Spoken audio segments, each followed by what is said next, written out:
Facing South Florida, I'm Jim DeFede. In August, voters will decide who will be the mayor of Miami-Dade County for the next 4 years, and it's no small decision. The county mayor oversees a $12 billion budget, which, to give you some perspective, is larger than the budgets of 13 states. Whether you live in unincorporated Miami-Dade or in one of its cities, the decisions made by the mayor affect all of our lives every day.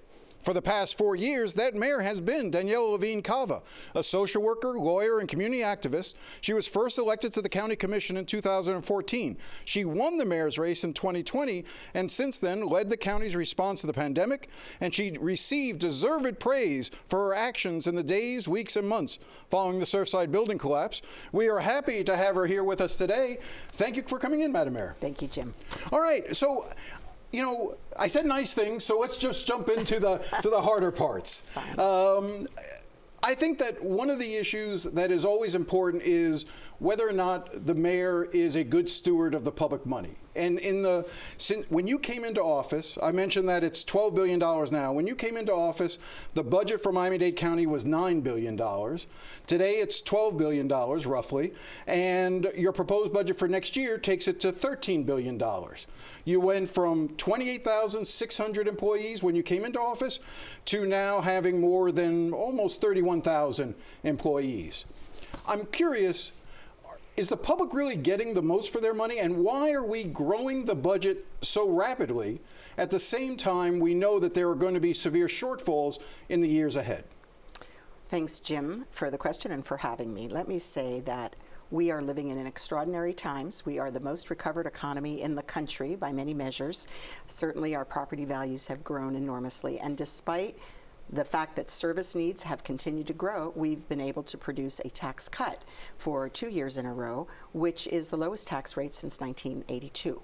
So we've definitely helped because we know people in their individual pocketbooks are struggling, and we've put a lot of the federal dollars, a lot of that budget is federal dollars, the American Rescue Plan, Infrastructure Act, and so on. A lot of it has gone back to people to help those that are struggling most. Dollars for older folks, money for housing, construction and eviction prevention, many, many things. And we've also built infrastructure. So a large part of the budget has been $9 billion going to the airport, the funds for increasing our transit, the water and sewer, $2 billion in infrastructure since I came into office, the largest water infrastructure project in the history of the state of Florida, and making up for lost time because we were polluting and we had a federal court decree and state direction. So many, many things we had to attend to. Also, the safest, one of the safest metropolitan areas in the entire country. Well, let me just jump in on a couple points you made. You talk about the tax rate went down, but because people's property values keep going up, the actual effect on people is that they are paying more in taxes. The rate may be low, maybe slightly lower, but the dollars that they're paying, the check that they have to write to the county each year is more, correct? So you've got a lot of new people here. They came to town with a lot of money. And we see, unfortunately, because of the high cost of living, we see some of the folks at the bottom of the economic ladder that can't afford to live here, and we're working overtime to make it possible for them to stay. But people coming in, they had more disposable cash. They drove up the housing prices. They certainly drove up property values. And a lot of the new revenue comes from new development and new homeowners. So yes, people are paying more in taxes, even though the rate is lower. But you talked about the American Rescue Plan, and I know that money that came in from the Biden administration during the pandemic was critical for Miami-Dade County. It was. You used it, though, in areas knowing that it wasn't going to be forever. You used it as part of recurring costs, correct? No, sir. You used no American Rescue Plan dollars for recurring? We were able to keep services level even during the slower years, and at this point we gave dollars to one-time funding for infrastructure, one-time funding for some grants to projects and individuals, and always with the understanding it would not be recurring revenue.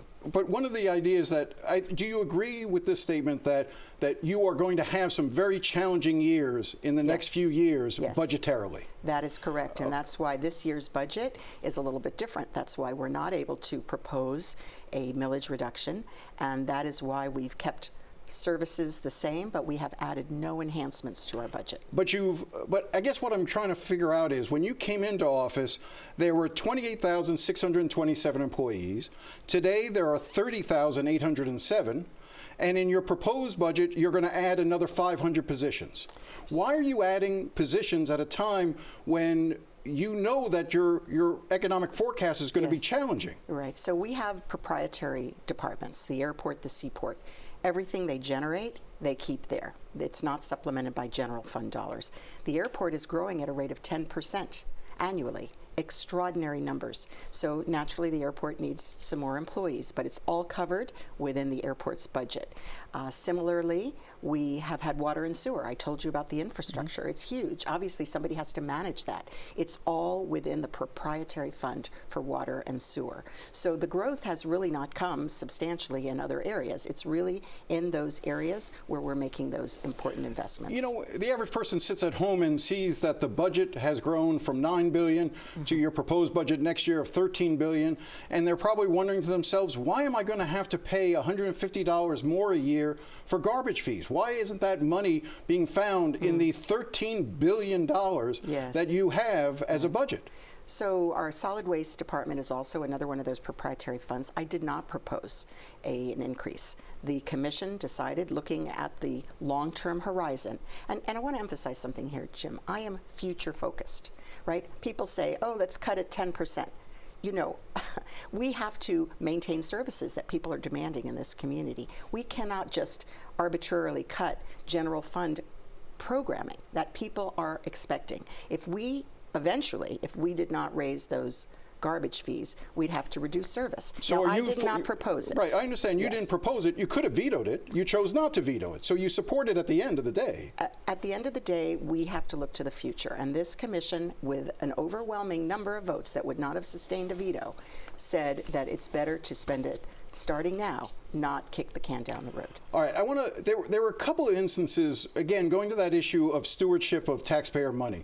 The proposal in December to buy 2 buildings, one in South Dade, one in West Dade. The FPL building in West Dade, on the Flagler site, and the Assurant building down in South Dade. You pushed that on the county commission without going through the typical process that would normally go through in terms of committee hearings. You described this as something that needed to be done right away. It was on the agenda. Doug Hanks at the Miami Herald wrote about how those 2 buildings, the South Dade building for $160 million you wanted to purchase, even though the appraised value was about $122 million. The FPL building out on West Dade, you were going to purchase for $205 million, even though the appraised value was half that. After the Herald story came out, you pulled back on that request, and then you killed the South Dade building entirely and just came back with the West Dade building at a lower price.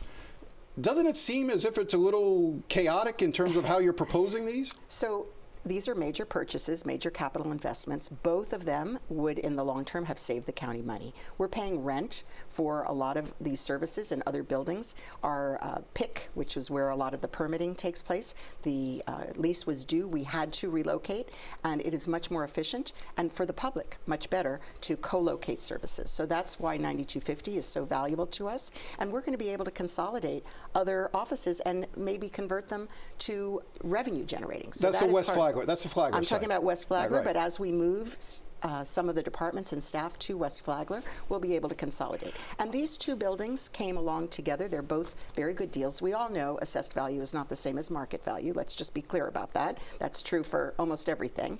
But the bottom line is we didn't know which one was going to have the most momentum and pickup.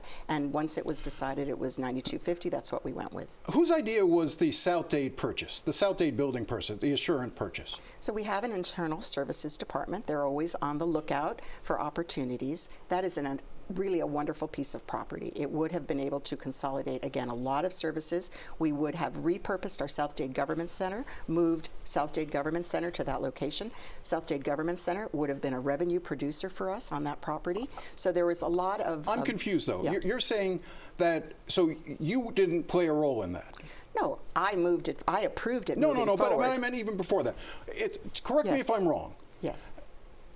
My understanding is that you met with the folks from the Assurance Center, and they told you that they were looking to possibly sell the building, and you told them that may be a building we could buy. So, Jim, I don't get involved day to day in all of the But real estate transactions. did that take place? I imagine I have spoken to them. I've run into them various places, and I had my eye on that building ever since the Assurant left there, because I think it's a good property. Do you remember where that meeting took place? No, sir, I do not. So if I told you that it took place at a fundraiser hosted by Alex Heckler, Okay.